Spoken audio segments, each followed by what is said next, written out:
کیوں نہیں مانتے؟ برابر، اس کو آپ جو ہے نہیں مانتے ہو علم غیب، وہ ٹرافک کو علم غیب نہیں مانتے. آپ ہے نا علم غیب جو ہے یہ ورڈ 1 منٹ کے لیے چھوڑ دو. کیوں چھوڑ دیں؟ 1 منٹ کے لیے آپ چھوڑ دو. قرآن میں ہے کہ نبی اتنا ہی کہتے ہیں جتنا اللہ نے ان کو بتایا، ہے کہ نہیں ہے؟ آگے بڑھو، آگے بحث کرو. دوسری حضرت عائشہ رضی اللہ تعالیٰ عنہ کی حدیث میں یہ بھی بول رہے ہیں کہ ان کو غیب ذاتی نہیں معلوم ہے، جو اللہ نے نہیں بتایا وہ نہیں معلوم ہے. تو ہم بھی تو وہی بول رہے ہیں، عطائی تو مانتے، کون سے ذاتی مانتے؟ سرکار اعلیٰ حضرت نے کیا لکھا ہے القول المکیات. ان کی بحث کیا ہے کہ خدا نے جتنا بتایا نبی اتنا جانتے ہیں. ٹھیک ہے، یہ ہمارا عقیدہ. اب ہم کہتے ہیں جو خدا نے بتایا اس کو علم غیب کہتے ہیں، اور یہ کہتے ہیں اس کو علم غیب نہیں کہا جاتا. اس کو کیا کہا جاتا ہے یہ بتائیے. فرق کا نہیں سمجھ. آپ سنیے نا، جیسے دنیا میں زیادہ اوور شمار ہو گیا، ان کو سمجھا رہے ہو فرق کا، سمجھ کا فرق نہیں، کائے کا سمجھ کا فرق نہیں ہے. ابھی اسمارٹ یہ سب کیا ہے سمجھنے آیا ہوں. آپ کی بات مت کرو، تم سے نہیں آپ سے، ٹھیک ہے نا؟ آپ تم سے سمجھنے آپ سے، تم سے نہیں. میں تمہارا بندھا ہوا نہیں جو تم اس طرح بات کرو گے. آدمی دیکھ کر بات کیا کرو. تم سے سمجھنے آیا ہوں. میں سمجھ زیادہ اوور اسمارٹ نہیں بناؤں. ہم ایسے کو بہت اچھے دیا. امت کے بیچ میں اگر کوئی امت کے مطلب فسادی ہو، خود کہہ رہے ہو خدا جو بتاتا ہے نبی جانتے ہیں، تو اس کو علم غیب کہتے ہیں یا نہیں کہتے ہیں؟ جب جو قرآن کہہ رہا لیلو کے لیے آپ کو معلوم ہے. ایک بات کا جواب، سورہ آل عمران کی آیت نمبر 189 بولتے ہیں کہ نہیں بولتے ہیں؟ اچھا تو یہ بات بتائیے، جو اللہ تعالیٰ نے نبی کو بتا دیے وہ نبی نے بولے، جو اللہ نے نبی کو نہیں بتائے وہ چیز ان کو نہیں معلوم ہے. اس سے بحث نہیں ہے نبی کو کیا کیا نہیں معلوم، اس سے بحث نہیں ہے نبی کو کیا کیا نہیں معلوم. تو بہت مرتبہ ایسا ہوا کہ کوئی واقعہ پیش آیا، سرکار نے بر وقت اس کے تعلق سے کوئی تذکرہ نہیں کیا، پھر خدا تعالیٰ نے جبریل کے ذریعے یا خود ان کے دل میں الہام فرما کر یا معراج کی شب انہیں بلا کر جیسے بھی دیا ہو علم غیب دیا ہے. علم غیب کا مطلق انکار کافر کرے گا، ہمارے نزدیک وہ کافر ہے. اب تم جو بھی خدا نے دیا، قرآن کہہ رہا لیعقم علی الغیب، ہم نے انہیں غیب کی خبریں دی. یہ سورہ آل عمران کی آیت نمبر 179. اب قرآن کے مقابلے میں قرآن پیش کروں گے کہ بخاری پیش کروں گے؟ قرآن پیش کیا تو قرآن پیش کرو، آپ اس کو غیب نہیں کہا جاتا. مناسب سمجھنے کی کوشش کرو. اللہ نہیں الجھنے. اب ہمارے دماغ میں ڈاؤٹ ہے وہی تو سمجھنے آیا نا بھائی. وہاں پہ کچھ اور بول رہے ہیں. جس نے آپ کو کہا کہ نبی خدا کے بتائے بغیر نہیں بتاتے، جس نے بھی کہا وہ کافر ہے.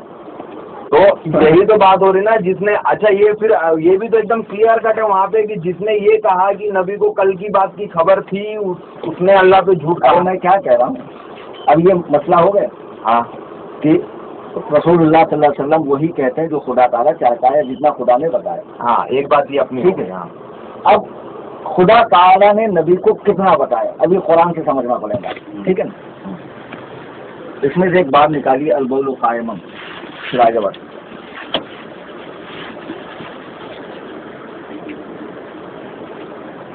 تو یہ بات تو لیکن آپ جیسے بول رہے ہیں نا کہ ان کو ذاتی اس کے بارے میں نہیں معلوم تھا، ذاتی علم کے بارے میں نہیں معلوم تھا جو اللہ نے نہیں بتایا ان کو، یہ بات بھی ہے نا. کوئی بھی نبی صلی اللہ علیہ وسلم کے لیے علم غیب ذاتی مانے گا نا ایک ذرے کا، وہ ہمارے نزدیک کافی ہے. مطلب نہیں، مطلب جو اللہ نے بتایا وہی ہے نا ان کے پاس. تو بغیر خدا کے بتائے کیا علم ہو سکتا ہے؟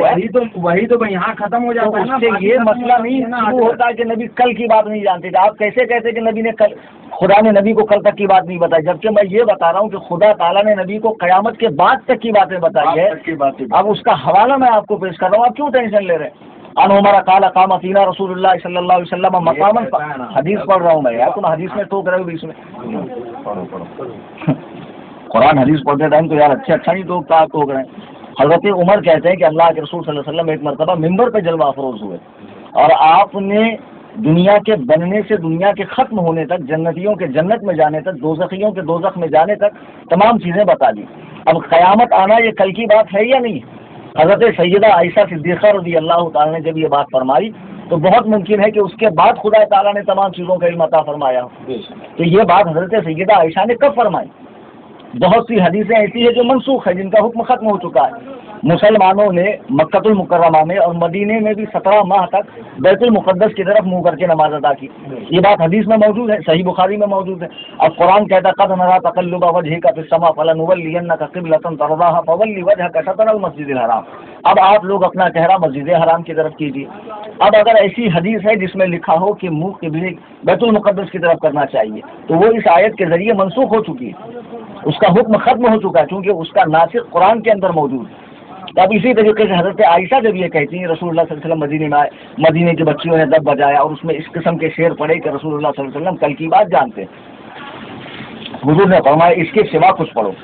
پھر حضرت عائشہ فرماتی جو یہ کہے کہ حضور کل کی بات جانتے ہیں، اس نے رسول اللہ پہ تہمت باندھی۔ اس کی علماء کرام نے تشریح کی ہے، اس میں علم غیب ذاتی مراد ہے، یا تو حضرت عائشہ کی یہ روایت اس وقت کی ہے کہ جب خدا تعالیٰ نے تمام چیزوں کا علم آپ کو عطا نہیں فرمایا تھا۔ ہم کب کہتے ہیں کہ حضور کو اللہ نے ایک بار ہی تمام چیزوں کا علم دیا، جیسا صحیح سمجھا، جیسا مناسب سمجھا اس نے اپنے حبیب کو عطا فرمایا، لیکن عطا تمام چیزوں کا فرمایا۔ اب اس کے لیے آپ کو قرآن کریم، ایک منٹ، اس میں ایک باب ہے البول قائمن۔ حضرت آپ بھی ریکارڈ کر لو نا، ہم لوگ بھی بیٹھ کے سنیں گے نا۔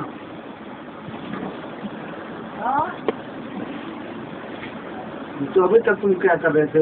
رات کو آپ لوگ کو حضرت لوگ کو آپ لوگ کو بھی بولا کہ ریکارڈ کر لینا۔ کیا ریکارڈ کر لینا؟ نہیں بھائی، میرے کو حضرت سننے کا رہتا ہے نا، کیا؟ میں گھر میں اکیلا بچا ہوں۔ اچھا، ہاں 10 سال ہو گیا ہے میں اکیلا بچا ہوں۔ اب ہم تو بھائی جو ہے صاف بات بتاتا ہوں، اپنے کو تو ایسا نہیں ہے کہ چلو۔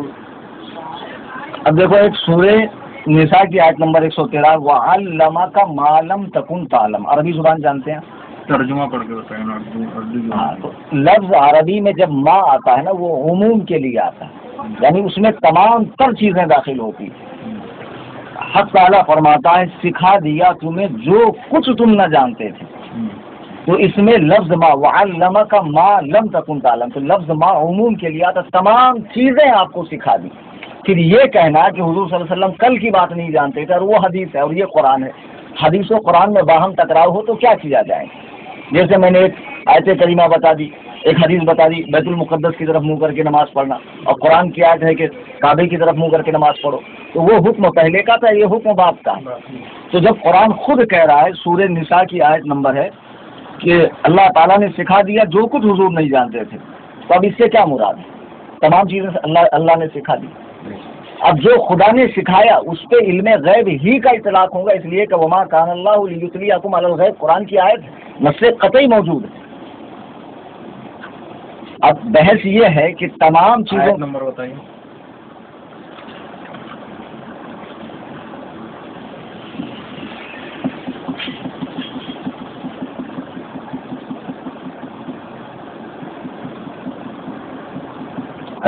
سورہ نساء کی آیت نمبر 113 لکھا ہے۔ اپنا ایسا نہیں ہے کہ نئی بات، ہم کو وہی جو صحیح ہے ہم وہ مانیں گے۔ میں کیا کہتا ہوں، ایسا ہے اپنا جو صحیح میں ہے ان پر کوئی حکم نہیں لگا رہا ہوں کہ میرے نزدیک آپ پر کوئی حکم ہے، حکم نہیں لگائیے، نہیں مطلب میرا بولنا یہ، میں سمجھنے آیا ہوں کہ مجھے سمجھ میں آ جائے گا بھائی جو صحیح ہے اللہ کا جو نبی کا وہ مانیں گے ہم۔ تو ابھی میں نے آپ کو کہاں سے بتایا؟ نہیں تو ابھی بتائیے آیت کریمہ یہ سورہ نساء کا کیا آیت ہے؟ 113 آپ کو نہیں ملا، یہ میں بولتا ہوں۔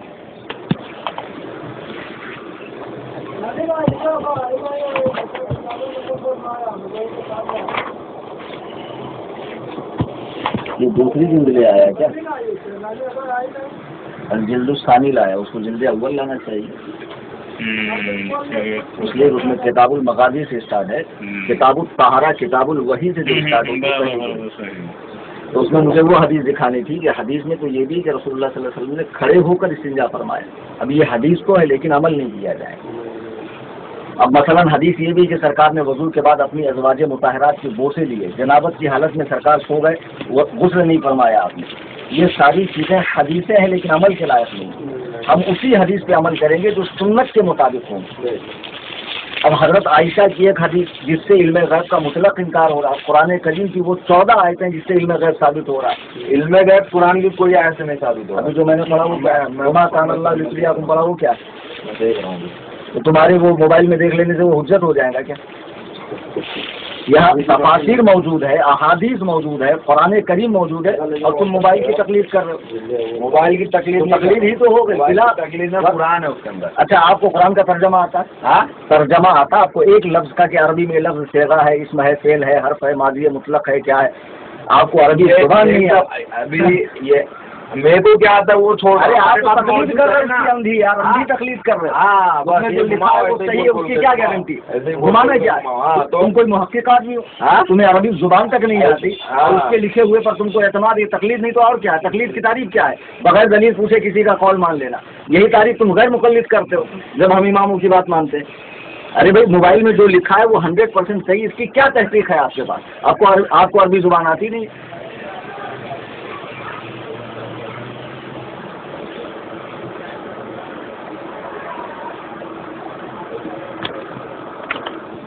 حضرت وہ بخاری شریف منگا لو دوسرا والا جو ان کو فون کر نہیں منگوائیں گے. مدرسہ جانتے ہیں بریلوی، وہاں سے جلد اول لے آئیے. اس کو رہنے دیجیے، اس کی بھی ضرورت پڑے گی، اس میں باب ہے. اے سی کام نہیں کر رہا، آپ نے دروازہ کھلا رکھا.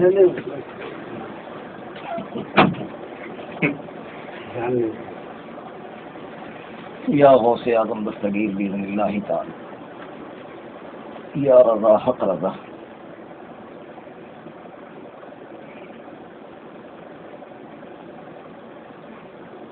ملی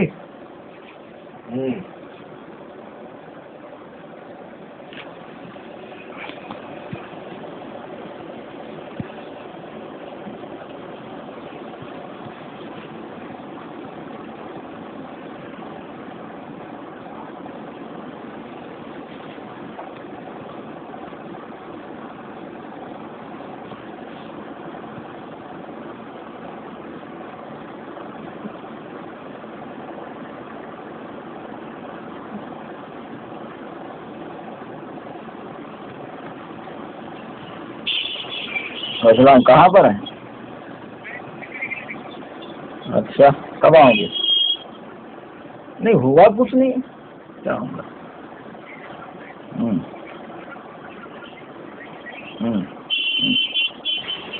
ٹھیک ہے ٹھیک ہے. اب دیکھو یہ آیت کریمہ ہے، عالم الغیب فلا یظہر علی غیبہ احدا الا من ارتضی من رسلہ فانہ یسلک من بین یدیہ ومن خلفہ رصدا. غیب کا جاننے والا اپنا غیب کسی کو بتاتا نہیں سوائے اپنے پسندیدہ رسولوں کے، اور انہیں بتانے کے بعد ان کے آگے پیچھے پہرا مقرر کرتا ہے کہ خبیث جن شیاطین ان سے وہ بات سن کر نجومیوں کو، بھنگیوں کو، سادھو سنتوں کو نہ بتائیں، کیونکہ اکثر وہ بھی کبھی کبھی ایسی اندھیرے میں چیز چھوڑ دیتے ہیں، صحیح لگ جاتا ہے، لوگ ان کو معبود بنا لیتے ہیں. تو خود خدا تعالیٰ یہاں فرما رہا الا من ارتضی من رسولہ، سوائے اپنے پسندیدہ رسول کے. اور اسی آیت میں کنٹینیو غیب کا لفظ ہے. اب قرآن تو کہہ رہا ہے کہ ہم انہیں غیب کا علم عطا فرما رہے ہیں. اب یہ صاحب کہتے ہیں اسے علم غیب کہا نہیں جاتا. اس کو کہا کیا جاتا؟ سائنس کا علم، بایولوجی، ٹیکنالوجی، کیا کہا جاتا اس کو؟ ہر علم کا ایک نام ہوتا ہے نا. جیسے ابھی یہ علم حدیث ہو گیا، یہ علم فقہ ہو گیا. تو جو رسول اللہ صلی اللہ علیہ وسلم چھپی ہوئی باتیں جانتے ہیں، اس پر کون سے علم کا اطلاق ہوتا ہے؟ چھپی ہوئی باتیں جو اللہ تعالیٰ نے بتائے وہی بات. آپ اسٹیٹمنٹ پورا کر کے بولیے. نہیں اللہ ایسا ہے، کبھی کبھی مخفی جملہ بولنے سے بھی پورا معنی مراد ہوتا ہے. کوئی مسلمان یہ عقیدہ رکھ ہی نہیں سکتا کہ بے خدا کے بتائے. کوئی مسلمان یہ عقیدہ رکھ ہی نہیں سکتا. یہ اتنا بڑا تم کو علم غیب ہے کہ میں اس عقیدے کے ساتھ بول رہا ہوں؟ تم کو علم غیب ہے؟ اوور شانے مت بنا کرو، ایسا اوور شانہ بننے سے آدمی ڈوب جاتا ہے. اور ایسے ہی لوگ غرق ہو گئے، گمراہ ہو گئے. تو وہی جو موبائل کی تکلیف کر رہے ہیں، مجھے اوقات دیکھو گی، یہ موبائل کی تکلیف کر رہے ہیں. اس میں جو لکھا اس کو صحیح مان رہے، خود کو پڑھنا لکھا نہیں آتا. قرآن کیا لکھا تھا؟ تفسیر پڑھ رہا ہوں. وہ تفسیر صحیح ہے، اس کی آپ کو کیا تحقیق ہے؟ آپ تو محقق آدمی. ابن کثیر. ارے میں کیا کہتا ہوں، تفسیر ابن کثیر کو خدا نے صحیح کہا یا رسول نے صحیح کہا؟ خدا نے نہیں. کس نے صحیح کہا؟ کس نے صحیح کہا؟ قرآن کو قرآن سے سمجھا. یہ بات کس نے کہا کہ قرآن پڑھا رہا ہوں میں پڑھا رہا ہوں. آپ کو قرآن کو قرآن سے ہی میں سمجھایا کیا ہے، بول رہا ہوں؟ قرآن کو صحیح حدیث سے ہی آپ کو سمجھایا پورا ہے۔ قرآن بائی ہارڈ ہے؟ ہاں؟ پورا قرآن بائی ہارڈ ہے؟ قرآن یہ سب بات مت کریے، میں پہلے ہی کرنا پڑے گا۔ میں تمہارے ساتھ بیٹھتے پہلے ہی بول دیا بھائی میں جاہل ہوں، مجھے سمجھاؤ۔ تو جاہل ہو تو یہ جاہل سب کی بات- سیما یہ ہوتی سب آپ ہے نا ہے اپنے تم آپ بات کو- تو علامہ جیسی کر رہے ہو۔ آپ اپنے آپ کو میرے اوپر کیا بول رہے ہو، وہ مت کریے۔ پریشر نہیں ڈال رہا ہوں، تم پریشر نہیں، آپ میرے اوپر ہے نا برتری بھی نہیں ظاہر کر رہا۔ ہاں میرے کو دباؤ مت، میں بیٹھتے ہی پہلے بول دیا بھائی میں جاہل ہوں، تم مجھے ارے بتاؤ۔ تمہارا میرا کوئی مقابلہ ہی نہیں ہے۔ ہاں وہی نا، میں تمہارے ساتھ کوئی مقابلہ نہیں ہے، آپ کا فرض بنتا ہے لیکن بتانا، آپ علماء ہو، مولانا ہو، الحمدللہ میں اپنا فرض ادا کر رہا ہوں۔ ہاں آپ کا فرض بنتا ہے۔ میں نے تو آپ یہ میرے سے مت پوچھو کہ مجھے قرآن کا حصہ آتا ہے کہ نہیں آتا ہے۔ میں کیا بتا رہا ہوں، ایک جنرل بات ہے۔ آپ نے کہا تفسیر ابن کثیر صحیح ہے، بھائی آپ کوئی محقق آدمی، آپ کو کیسے معلوم ہو صحیح جو اس نے کیا ترجمہ؟ آپ کو خود بھی تو عربی آنی چاہیے نا، صحیح ہے غلط ہے کا فیصلہ کرنے کے لیے۔ اب بخاری میں بھی بے شمار احادیث ضعیف ہیں، ایسا نہیں ہے کہ نہیں۔ بخاری میں رفع دین کی حدیث 17 جگہ بھی ہے، سجدے میں بھی رفع دین کی حدیث نہیں کرتے ہیں یہ لوگ، اس کو ضعیف قرار دیتے ہیں، حالانکہ ناصر البانی نے اس کو صحیح حدیث قرار دیا رفع دین عند السجود کی حدیث کو۔ رمضان شریف میں جتنے غیر مقلد ہیں نا سب بھرے پڑے ہیں یہاں پر۔ میں نے سب کو چیلنج کیا کہ تم مجھے 20 رکعت تراویح ثابت کر دو، تم جو کہو گے میں ماننے کو تیار ہوں۔ آج تک بیچارہ کوئی ثابت نہیں کر سکا۔ 20 رکعت تراویح احادیث صحیحہ سے ثابت کر دے، یہ 8 رکعت تراویح، یہ لوگ 8 پڑھتے ہیں نا، تو بیچارہ آج تک کوئی ثابت نہیں کیا۔ تو ایسا نہیں ہے کہ میں آپ سے بات کروں، میں نے آپ کے علماء یہاں چندہ کرنے آتے ہیں رمضان میں۔ اس کے اندر ہے 8 کے اندر کس میں وہ کتاب دیا نا لاؤ تو بخاری کی حدیث سے ہے نا، اس میں بتایا وہ۔ اچھا یہ کتاب تم لائے اردو والی ہے؟ ہاں اردو والی ہے؟ اچھا کھولو اس میں، ابھی دیکھتے ہیں ان کی جو انہوں نے حدیث لائے ہیں نا اس میں 8 رکعت تراویح ثابت ہوتی کہ نہیں بتاتا ہوں میں آپ کو۔ ایک رکعت بطر میں بولتے ہیں پڑھو، میں بولا بھائی بطر نہیں پڑھتا، نماز تین رکعت ہی پڑھتا ہم لوگ، 3 اس میں تراویح کا کہاں ہے ذرا نکالو تو، مجھے ہندی اتنی پرفیکٹ نہیں آتی۔ یہ بھائی نہیں نکالے گا، آپ کو حضرت آتا ہے؟ میں آج بھی چیلنج کرتا ہوں کہ 8 رکعت تراویح کوئی مائی کا لال ثابت ہی کر دے، وہ جو منہ مانگا انعام مانگے گا میں دوں گا۔ یہاں جو حدیث لکھی اس کو میں بہت اچھے سے جانتا ہوں، وہ حدیث کے مجھے عربی الفاظ اور صنعت تک یاد ہے، ایسا تھوڑی کوئی پہلا اتفاق ہے۔ ہاں کوئی عالم بیٹھتا بات کرنے تو سنجیدگی سے اور متانت سے بات ہوتی، دلیل کے مقابلے میں دلیل ہوتی۔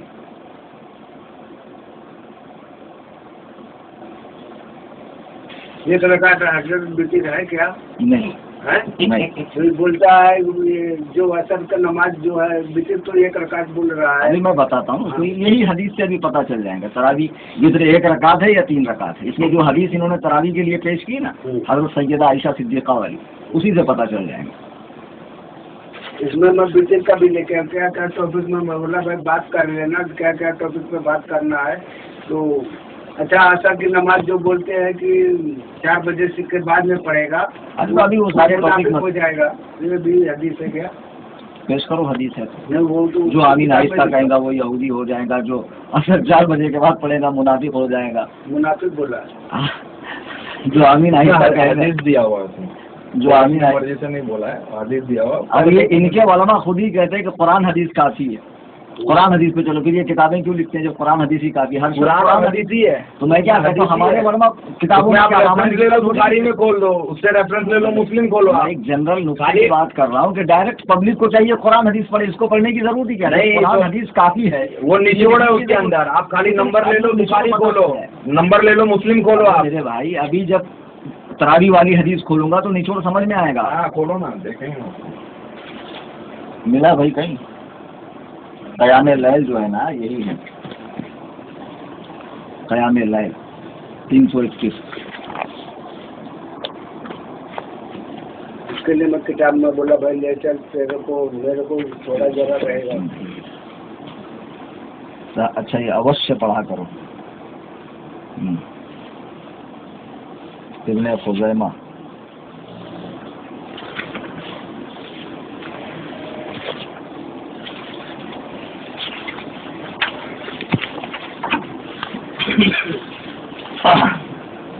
لائے کے مولانا بخاری شریف۔ مولانا صاحب یہ آیت میں ہے نا، یہ چیز نہیں لکھا ہوا ہے کہ ہر چیز کا علم بتایا، علم بتایا اس میں تفسیر میں. کون سی آیت؟ ہاں وہی 113 میں تم جو بولے نا ہم ماں جو بتایا، عربی کا ورڈ ماں کا مطلب ہوتا ہے کہ ہر ایک چیز کا علم بتا دیا. اس میں وہ چیز نہیں لکھا ہوا، اس میں یہ لکھا ہے جو ہم نے تم کو بتایا، اس میں بھی وہی لکھا ہوا. تم ان کی تقلید کرتے انہوں نے کہا تو وہ بات صحیح. اب آپ تکلیف پہ مت آئیے، میں پڑھ کے ماں کو جا کر اپنے عالم سے پوچھوں وہ عموم کے لیے آتا ہے کہ خصوص کے لیے آتا ہے عربی زبان میں. ہم کو ابن کثیر پڑھنے کی کیا ضرورت ہے؟ ہم ابن کثیر کو ہی نہیں مانتے تو اس کی تفسیر کیوں پڑھیں گے؟ ابن کثیر ہمارے نزدیک ایک بدعقیدہ شخص تھا، ہم اس کی بات نہیں مانتے. تم بدعقیدے کی بات کیا پیش کریں؟ اس کے نزدیک خدا تعالیٰ جس قرآن سے. ارے میں کیا کہہ رہا ہوں، ڈاکٹر جوکر نالائق بھی اپنے اس میں جو ہے ریفرنس قرآن کا دیتا، اس کو تھوڑی ہم مان لیں گے. ارے پنڈت قرآن پڑھے گا تو مانے گا. ہم خود عالم ہے، ہم نے کہا لفظ ماں عربی میں عموم کے لیے آتا، لغت اٹھا کر دیکھ لو عموم کے لیے آتا ہے کہ نہیں آتا. ہم تو خود ترجمہ کریں گے. ہم ابن کثیر کی کیوں بات مانیں گے جس کا عقیدہ یہ تھا کہ خدا تعالیٰ جسم ہے اور عرش کے برابر ہے، نہ عرش سے 1 انچ بڑا ہے نہ چھوٹا ہے. تو ہم ان سے یہی پوچھتے جب عرش نہیں تھا جب تب خدا کہاں تھا؟ عرش پہلے ہے یا خدا پہلے؟ عرش تو مخلوق ہے. ہم خدا تعالیٰ کو زمان سے، جہت سے، مکان سے پاک مانتے ہیں. وہ اپنی شان کے لائق ہر جگہ موجود ہے جیسی اس کی شان. اور مومن کے رگے جان سے زیادہ قریب ہے. نحن اقرب الیہ من حبل الورید، ہم تمہاری رگے جان سے زیادہ قریب ہے. اور تم کہتے ہو اللہ عرش پر ہے. قرآن کہتا ہے وَإِذَا سَأَلَكَ عِبَادِي عَنِّي فَإِنِّي قَرِيبٌ. میرے بندے جب پوچھتے ہیں کہ میں کہاں ہوں آپ بتا دیجئے میں تمہارے قریب سے قریب کروں. یہ تو سب اللہ تعالیٰ کے ہونے کا اس میں ڈھونڈو. اور حضرت عائشہ والی حدیث کہاں ہے؟ ابھی ان کو میں اچھے سے سمجھا دیتا ہوں. ہمارا جو دعویٰ ہے نبی کریم صلی اللہ علیہ وسلم کے پاس جتنا بھی علم ہے بے خدا کے بتائے ایک ذرہ بھی نہیں. ایک ذرہ جو اس کو جو نہیں بتایا ان کو وہ بھی نہیں ہے نا. یہ بات بھی اسٹیٹمنٹ کی ہے. ظاہر سی بات ہے جب یہ اقرار ہو گیا کہ نبی صلی اللہ علیہ وسلم کے پاس وہی ہے جو خدا نے بتایا بس تو اس میں تمام تفصیل آ گئی.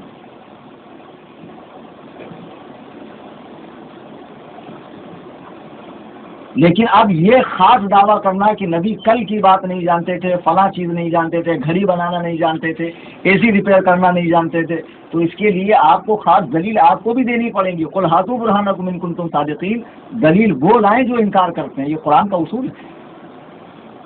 ہم نے آیت کریمہ پڑھی، تفسیر کے محتاج آپ ہیں، ہم تھوڑی. وعلمک ما جو لفظ ہے وہ عربی میں عموم تمام چیزوں کے لیے آتا ہے.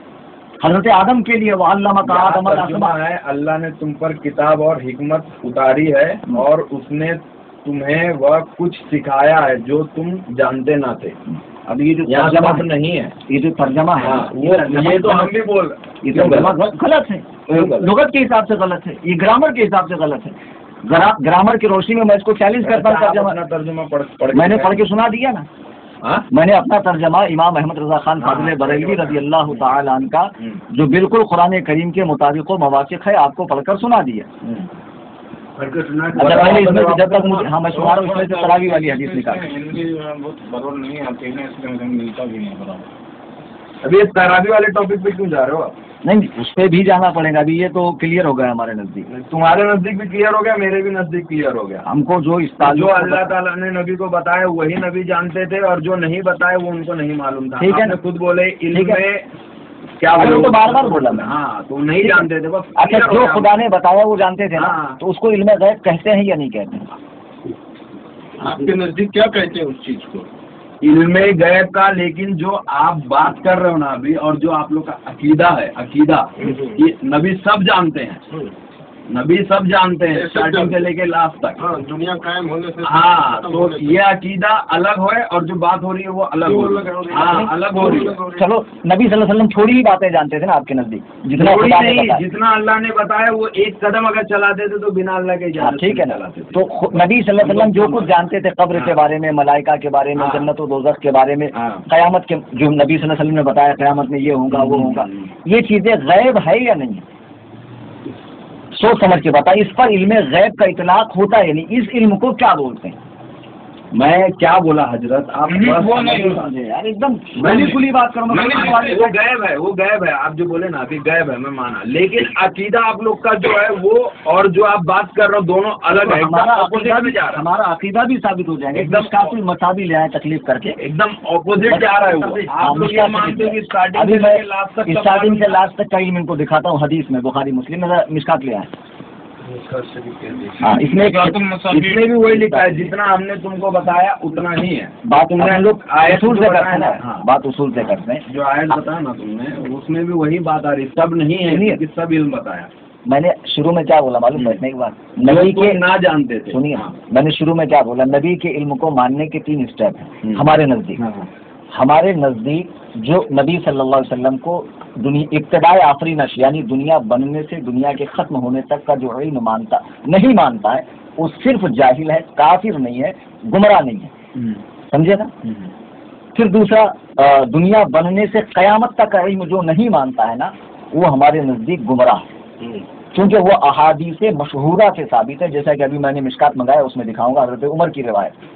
اور نمبر 3, جو بالکل علم غیب نہ مانے وہ کافر ہے, بالکل بھی. یعنی اب اللہ تعالیٰ نے جو کچھ نبی صلی اللہ علیہ وسلم کو دیا, سرکار دو عالم صلی اللہ علیہ وسلم جانتے تھے, ہم اس کو علم غیب سے تعبیر کرتے ہیں کہ اس پر علم غیب کا اطلاق ہوتا ہے. میں وہی آپ سے پوچھ رہا ہوں, اس علم کو کیا کہا جاتا ہے شریعت کی اصطلاح میں؟ اگر وہ علم غیب نہیں ہے تو کون سا علم ہے, آپ ذرا مجھے بتائیں. آپ بات میرے جیسے کر رہے ہو, عقیدہ آپ لوگ کا اپوزٹ ہے. ارے خدا کے بندے, میں تمہاری جیسی بات نہیں کر رہا ہوں, میں تو قرآن و روشنی کی بات کر رہا ہوں. آپ بات وہی کر رہے ہو جو میں بات کر رہا ہوں. یہ کوئی بات نہیں, بات وہی کر, آپ یہ بولیں گے آپ میری طرح منہ سے کھاتے ہیں, میری طرح یہ کوئی بات کھاتے نہیں. بات وہی ہو رہی ہے جو امت کا اجماعی عقیدہ ہے, اس عقیدے کے مطابق جو ہے عقیدہ دوسرا ہے. کس نے کہا عقیدہ دوسرا ہی ہے؟ آپ نے یہ ماننا ہے کہ سب کچھ جانتے اس کو تو میں ثابت کروں. ہاں جانتے ہیں, بالکل جانتے ہیں, خدا کی عطا سے ہی ہے. اور وہ اس لیے کہ قرآن نے لفظ ماں استعمال کیا, قرآن میں, اور ماں عموم کے لیے آتا. تم لغت کے اعتبار سے بحث کرو, اس ترجمے کو میں کیوں مانوں ابن کثیر کے؟ ابن کثیر کو نہیں مانتا میں. کون تھا ابن کثیر؟ رہا ہوں گا کوئی. آپ پہلے پراپر ایک کام کیجیے, اپنے عالم کو لائیے جو عربی گرامر جانتا ہو. عالم کو کیا لائیں گے ہم؟ قرآن اتنا پڑھنا جانتے ہیں جو پڑھ سکتے, کچھ نہیں جانتے. آپ نے علم غیب کے انکار میں ایک آیت بھی نہیں پیش کی. پیش کرو آپ ایک آیت بھی. میں صاف ثابت ہوتا کہ نبی صلی اللہ علیہ وسلم کو علم غیب نہیں ہے, جبکہ ابھی تک میں تقریباً 4 آیتیں پیش کر چکا ہوں. یہ آیت کافی ہے مولانا حضرت, یہ آیت کافی ہے کہ اللہ تعالیٰ بول رہے ہیں نبی اتنا ہی بولتے ہیں جتنا ہم ان کی طرف وہی کرتے ہیں. تو اس آیت سے علم غیب کا انکار کہاں ہوا؟ اس آیت سے علم غیب کا انکار کہاں ہوا؟ اس سے سب کچھ کلیئر ہو گیا, اس سے سب کچھ کلیئر ہو گیا. ابھی طریقہ بتاتا ہوں, دعوی خاص پر دلیل خاص دی جاتی ہے. آپ کا دعویٰ خاص کیا ہے؟ نبی غیب نہیں جانتے تھے, اور آپ بتا کیا رہے ہیں؟ اتنا ہی جانتے تھے جتنا خدا بتاتا. یہ دونوں میں کوئی میل میلاپ نہیں ہے دور دور کا بھی, مخمل میں کاٹ کا پیون زبردستی کا. آپ یہ دکھائیں کہ نبی علم غیب جانتے ہی نہیں تھے, تو اس کے مطابق ہم اپنا عقیدہ بنا لیتے ہیں. جبکہ قرآن کہہ رہا ہے یہ بولتے ہی نہیں تھے اللہ کی اجازت, اللہ کے بتائے بنا وہ بحث ہی نہیں, وہ بحث ہی نہیں. تم بولے نا غیب کا علم تھا ہی نہیں بتاؤ, تو اس سے یہی بات معلوم پڑتی, نبی کچھ بولتے ہی نہیں تھے. اچھا, جو خدا کے بتانے سے بولے وہ غیب ہے یا نہیں؟ جو خدا کے بتانے سے بولے وہ علم غیب ہے یا نہیں؟ گماؤ بول کیا دیکھو اتنی صاف بات ہے, یہ بھی ان کو سمجھ میں نہیں آ رہی. جیسے جو اللہ تبارک و تعالیٰ. اچھا آپ ایک کام کرو, سنو, یہ کوئی ہماری آخری ملاقات تو ہے نہیں. نہیں. ہاں میں ساکی ناکہ میں شفٹ ہو رہا ہوں میٹرو کے پاس. آپ اس سلسلے میں جو آپ کے پاس مواد ہے, ایسی کتاب سے جو ہمارے اور آپ کے نزدیک متفقن علیہ ہیں, اس کو رد دیجیے. بتا دوں, سنو نا, ایک سنو, سورہ نظم کی آیت نمبر 3 اور 4. اور نہ وہ اپنی اچھا سے بولتا ہے, وہ تو بس ایک پرکاشنا ہے, وہی ہے جو کی جا رہی ہے. ارے خدا کے بندے, میں نے یہ کب کہا کہ خود نبی صلی اللہ علیہ وسلم خدا کے بے چاہے ایک قدم بھی آگے بڑھاتے تھے؟ تو وہی سرکار کا سونا اٹھنا بیٹھنا جاگنا سب کچھ. کیا بات کیا بول رہے ہیں وہ بولتے ہیں. ہاں تو عقیدہ یہ کیا, ان کو کنفیوژن یہ ہو رہی ہے کہ عقیدہ یہ ہے کہ رسول اللہ صلی اللہ علیہ وسلم تمام چیزوں کا علم رکھتے ہیں, تو ہم یہ خدا کی عطا سے مانتے ہیں. کیا خدا تعالیٰ دینا چاہے تو اتنا علم نہیں دے سکتا؟ خدا تو ہر چیز پر قادر ہے یار. جب وہ عادیوں نے لکھ دیا کہ خدا دوسرا محمد بنا سکتا معاذ اللہ, تو پھر اس چیز کو کیوں نہیں مانتے کہ خدا تعالیٰ چاہے تو تمام چیزوں کا علم عطا فرمائے؟ اور اب اس پر حدیث موجود ہے, یعنی کہ ہم اپنی طرف سے پہلی بار سن رہا ہوں. سب کوئی تقویت الایمان دکھاؤں آپ کو, تقویت الایمان دکھاؤں, گھر میں رکھا ہے, میں لے کے پڑھ لو نا کہ اللہ تعالیٰ چاہے تو کروڑوں محمد لفظ کن سے پیدا کر دے. کیا یہ نہیں ہے؟ تو ابھی تو تم بولے اللہ تعالیٰ چاہے کچھ بھی کر سکتے ہیں, مطلب میں یہ بات نہیں بول رہا ہوں, میں یہ بات بول رہا ہوں اللہ تعالیٰ چاہے کچھ بھی کر سکتے ہیں. میں وہی تو پھر نبی کو علم غیب نہیں عطا فرما سکتا تمام چیزوں کا؟ تو اللہ تعالیٰ اس چیز سے عاجز ہے، بے بس۔ اللہ تعالیٰ وہی تو میں بول رہا ہوں، اللہ کیا کر سکتے وہ مت دیکھو نا، تم کیا بول رہے نبی کے پاس تھا۔ ہاں تو وہی میں کہہ رہا ہوں، ہے وہ تو ہمارے پاس دلیل موجود ہے۔ ایک دلیل تو خود قرآن سے لفظ ماں سے، آپ اپنے عالم سے ترجمہ پوچھنا کہ ماں عربی میں کہاں آتا ہے، لفظ عربی میں ماں اور من کہاں آتا ہے۔ جیسے ایک حدیث ہے صحیح بخاری کے لا صلاۃ لمن لم یقرأ بفاتحۃ الکتاب، اس شخص کی نماز نہیں ہوتی جس نے سورہ فاتحہ نہ پڑھی۔ اب لفظ من کو یہ لوگ عموم میں داخل کرتے ہیں، تو ان کو یہ نہیں پتا کہ ماں بھی عموم میں داخل ہوتا ہے۔ یہ سب تو گرامر کی بات ہے۔ حضرت یہ بول رہے ہیں کہ جماعت سے ہم لوگ نہیں، ابھی تراویح کا دیکھیں گے نا یار، دکھا دو آپ پلیز، اس کو کھول کے دکھا دو مجھے تراویح کا۔ تراویح کا ٹاپک ہے ہی نہیں، ڈیڈی کے میرے اس میں ہے نہیں۔ یہ کوئی بات نہیں ہے۔ میں مانتا ہوں کہ تراویح 8 رکعت کوئی مائی کا لال ثابت نہیں کر سکتا قیامت تک، اور تراویح کے ساتھ 8 کا لفظ دکھا دے، وہ جو کہیں گا میں سزا بھگتنے کو تیار ہوں۔ اب آپ یہ کنڈیشن کیوں رکھ رہے ہیں کہ تراویح کے ساتھ بھائی کتنی پڑھتے ہیں ہاں؟ آپ کتنی پارٹی پڑھتے ہیں؟ اسے دکھا دو نا، حدیث میں ہونا چاہیے نا، آپ تو حدیث کا اتباع کرتے ہیں نا۔ صحیح۔ آپ کیوں اتنے بوکھلائے ہوئے کہ آپ کو پتہ نہیں کہ حدیث ہے اس بارے میں، یا آپ جانتے ہیں کہ اس حدیث کا پھر آپریشن جب ہوگا علمی طریقے سے تو اسے تراویح ثابت ہی نہیں ہوں گی، اس سے کچھ اور ہی نماز ثابت ہو جائیں گی۔ تو جاہلوں کو یہی حدیثیں دکھا دکھا کے گمراہ کرتے ہیں، خود اتنے بڑے قیاسی ہوتے ہیں، زبردستی کا قیاس کرتے ہیں۔ ہاں، اپنے قیاس سے فیصلہ کرتے ہیں۔ ہاں، اور اماموں کا قیاس ثابت ہے۔ بھائی وہ ایک علیحدہ بحث، ابھی آپ سے سوال کیا گیا ہے کہ 8 رکعت آپ ثابت کریں۔ نہیں تو 20 رکعت آپ بتائیے۔ 20 رکعت تو اجماع امت سے بھی ثابت ہے، حضرت عمر کے فیصلے سے بھی ثابت ہے، اور پوری آج بھی خانہ کعبہ میں 20 رکعت تراویح پڑھی جا رہی، خانہ کعبہ میں آج بھی 20 رکعت تراویح پڑھی۔ کیا نام ہے وہ تو رمضان بھی تو کر رہے ہیں خانے کعبہ میں۔ کیا یہ بول رہے ہیں کہ 20 رکعت سب اس کے لیے پڑھاتے ہیں کہ تاکہ ثواب زیادہ ملے۔ تو پھر جس میں زیادہ ثواب وہ کام کرو نا، آپ کم ثواب والا کام کیوں کر رہے ہیں؟ آپ کو ایسی کون سی گھائی رہتی ہے کہ 8 رکعت پڑھ کے بھاگتے ہیں، اور جبکہ وہ ثابت بھی نہیں ہے۔ اصول یہ ہے کہ جب سوال کیا جائے تو اس کا جواب دیا جائے۔ جواب دینے کا نا 8 رکعت کا تو پڑھتا ہے، 1 رکعت بولتا ہے وکٹ پڑھتا ہوں، تو میں تو بولتا بس 3 رکعت۔ یہ آپ کے لڑکے ہیں کیا؟ ہاں میرے اچھا، لڑکے۔ آپ مجھے فون کیے تھے ایک بار؟ نہیں حضرت میں نے کیا تھا، جو کچھ فون کیا حضرت میں نے۔ ارے ایک صاحب فون کیے تھے مجھے ڈسوزا سے، بولے میرا لڑکا حضرت بہت پریشان ہوں میں۔ نہیں یہ حضرت فون کیا، میں نے کیا۔ پھر کوئی اور رہا ہوں گا تو بولے میں کہیں باہر جا رہا ہوں ملک، واپس آؤں گا تو آپ سے رابطہ کروں گا۔ تو دوسرے ہوں یہ جس کی آفس میں بیٹھے نا جناب، یہ بھی غیر مقلد ہی تھا، الحمدللہ اس کو بہت اطمینان سے بحث ہوئی، بہت پڑھا لکھا ایجوکیٹڈ لڑکا ہے اور سنجیدگی سے بات کرتا ہے، تو ماشاءاللہ 1 سال میں کنورٹ ہو گیا پورا، اس کی سمجھ میں آ گیا کچھ نہیں، سب ڈھکوسلا ہے، آمین کی حدیثیں، رفع یدین کی حدیثیں، ہم تو دعوے سے کہتے ہیں کوئی رفع یدین کی ایک قولی حدیث لا کر دکھا دیں ہم کو، قولی حدیث۔ تو یہ تو 13 حدیث بتا رہا ہے حضرت میرے کو، اسی ارے بھائی یہ 250 بھی بتائیں گے، میں کیا کہتا ہوں، یہ 250 قولی حدیث کنڈیشن کہ رسول اللہ صلی اللہ علیہ وسلم نے کہا ہو کہ رفع یدین کرو، حدیث فعلی کا اعتبار نہیں ہوتا، جب مسئلہ سنت مؤکدہ کا آ جائے تو اس میں حدیث قولی ہونا چاہیے۔ اب آپ کو تو یہ بھی نہیں پتا کہ لفظ سنت ہی حدیث میں نہیں دکھا سکتے رفع یدین کے ساتھ۔ اچھا سنیے، اس میں مفتی صاحب تھے کیا؟ دیکھو اس میں ایک باب ہے،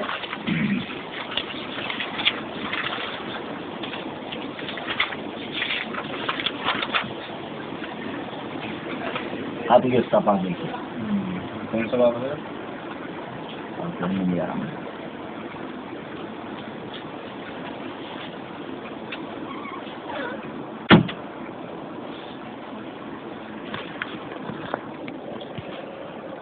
اچھا اس کو ذرا سا میں بند کر دیتا ہوں ریکارڈنگ کو۔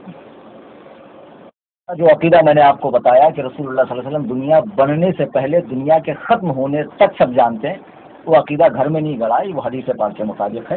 یہ حدیث ریفرنس نمبر دے دو اور مشکات المصابیح، مشکات